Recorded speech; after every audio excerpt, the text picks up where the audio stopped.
Shalom, meus queridos irmãos, a graça e a paz do Senhor. Essa é a nossa última aula aqui do livro 3 de teologia, chamada Bibliologia. Eu sou o pastor Vilmar, professor aqui de História, de Geografia, de Sociologia, Filosofia, da Rede do Ensino de Minas Gerais, estadual. Estamos no Centro de Cultura Bíblica Bereshit. Nosso curso é o curso básico de teologia, mas temos também curso médio, intermediário, curso bacharelado e até convênio para o curso superior do MEC.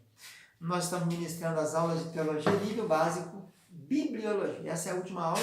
Nós estamos falando do cânon, que é a medida, a régua. Quais livros e como foram definidos que esses livros comporiam, então, a coleção chamada Bíblia.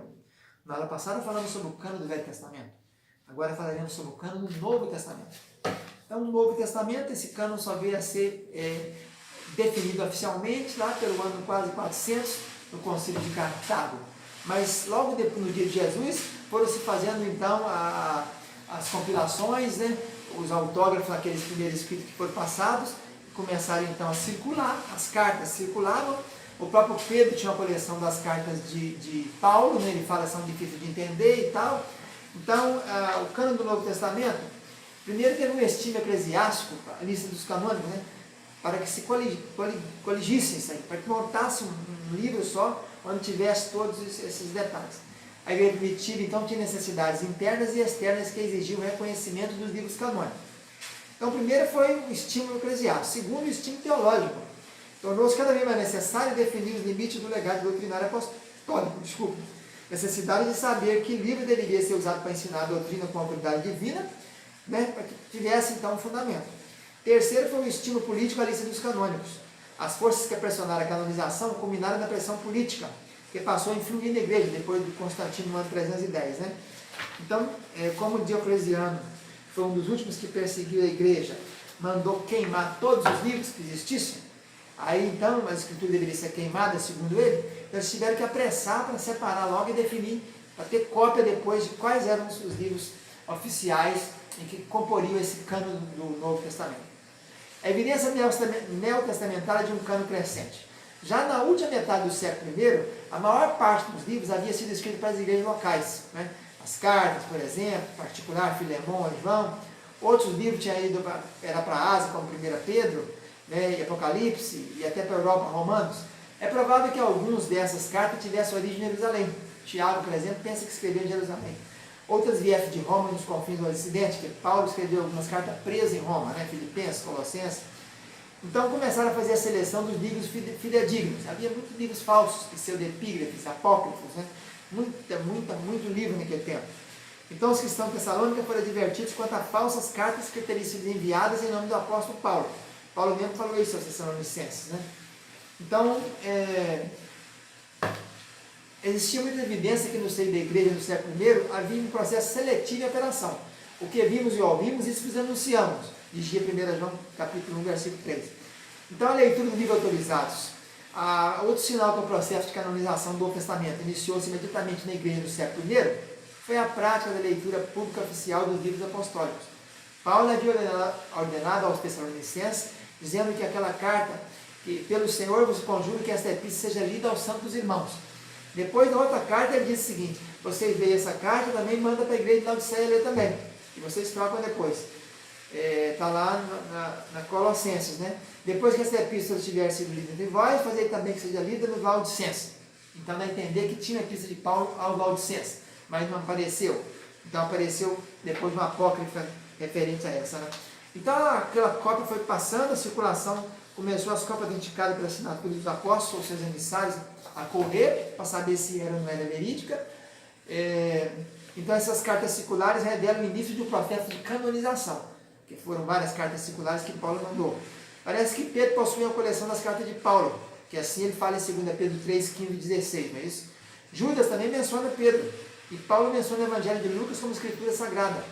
Lucas presume que Teófilo estava de posse de um primeiro livro ou tratado, porque Lucas escreveu Lucas e escreveu então também o livro de Atos, né? Pelo final do século I, todos os 27 livros do Novo Testamento já haviam sido recebidos e reconhecidos pelas igrejas cristãs. A confirmação da compilação oficial dos livros canônicos. Então, primeiro tem o testemunho dos pais da igreja, né, sobre o cânon. Logo após aquela primeira geração ter passado, a era apostólica, todos os livros já haviam sido citados como dotado de autoridade por algum pai da igreja. Por sinal, dentro de 200 anos depois do século I, quase todos os versículos do Novo Testamento já havia sido citado em mais de 36 mil citações dos pais da igreja. Então, os pais da igreja que sucederam aos apóstolos, eles citaram aqueles versículos todos. Então, se tivesse sumido com todos os autógrafos originais, ainda assim conseguiria montar, porque tinham mais de 36 mil citações. O testemunho das listas primitivas e das traduções do cânon.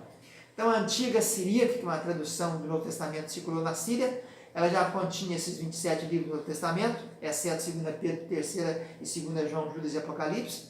A antiga latina, chamada Vertus Latina, que era a versão do ano 200 mais ou menos, da mesma forma que a siríaca, ela servia para a igreja oriental, elas também tinham os 27, nem nos Hebreus, Tiago e 1 e 2 Pedro. O cânon muratoriano do ano 170, ele já falava sobre essa lista aí, tirando apenas Hebreus, Tiago e 2 Pedro.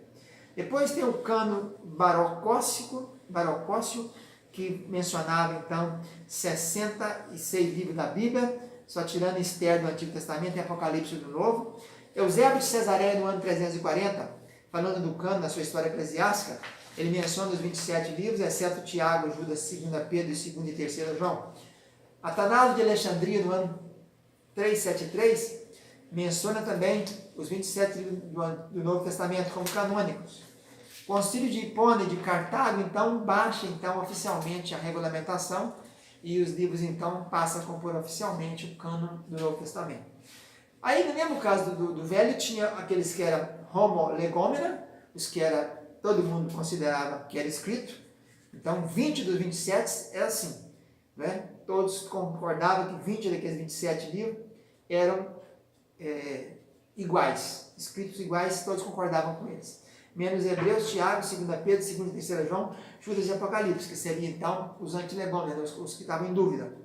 Os pseudoepígrafos tinham várias relações de mais de 280 obras, Evangelho de Tomé, Evangelho de Ebeonita, Evangelho de Pedro e Evangelho de Carpinteiro, de Nicodemos, Ato de Pedro, Ato de João, uma coisa horrorosa, epístolas atribuídas a 6 cartas de Paulo a Sêneca, carta de Paulo a Laodicenses, vários Apocalipse de Pedro, de Paulo, de Tomé, de Estevão, de Tiago, de várias obras aí chamadas pseudoepígrafos. E tinha também os antilegômenos, que é esse que tinha essa questão aí, que era Hebreus, Tiago, 2 Pedro, 2 e 3 João, Judas e Apocalipse, que depois acabaram sendo incluídos, né? Concluíram que eram, fizeram essa inclusão. E tinha os chamados apócrifos, né? Já também abundava, tinha muitos apócrifos por ali. Eles revelavam os ensinos da igreja do século II, fornece documentação da aceitação dos 27 livros do Novo Testamento e fornece informações históricas a respeito da igreja primitiva, mas não foi considerado canônico. Que seria a Epístola de Pseu de Barnabé, a Epístola aos Coríntios, a Homilia Antiga, o Pastor de Hermas, a Didaquê, o Ensino dos 12 Apóstolos, Apocalipse de Pedro, Atos de Paulo, Carta ao Valdicenses, Fragmento Moratório, Evangelho segundo os Hebreus, Epístola de Policarpo e as 7 Epístolas de Inácio. Então é isso aí, o cânon do Novo Testamento. Fica na paz, tchau, tchau.